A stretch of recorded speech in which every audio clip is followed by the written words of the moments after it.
श्रीराम नमस्कार. कुंडलीमध्ये चंद्र ग्रह अतिशय महत्वाचा ग्रह म्हटला गेला आहे.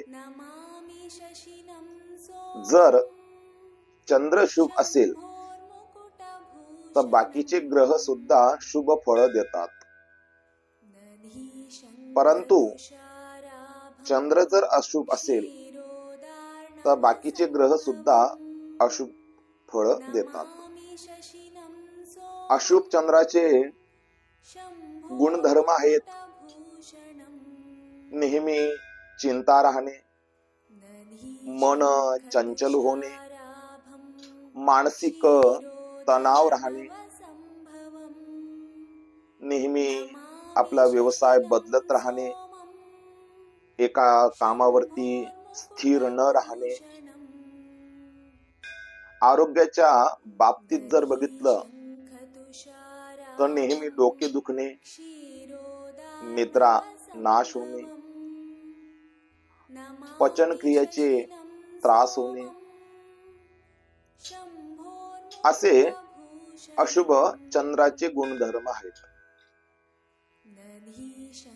हा जर घरगुती उपाय तुम्ही केला तर तुम्हाला चंद्र नक्कीच शुभ फळ देईल. दर सोमवारी कुमारिकांना तुम्ही खीर दान करायची. 10 वर्षाच्या आतील ज्या मुली असतात त्या मुलींना खीर दान करा. सकाळी घरातून निघताना आईचे चरण वंदन करून निघा. तसेच दर सोमवारी महादेवांना गाईचे दूध व पाणी हे अर्पण करा. शक्य झाल्यास सोमवार व प्रदोष याचा उपवास करा. हे जर तुम्ही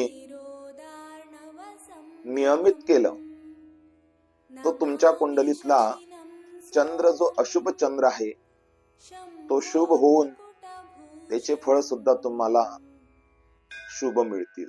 श्रीराम श्रीराम.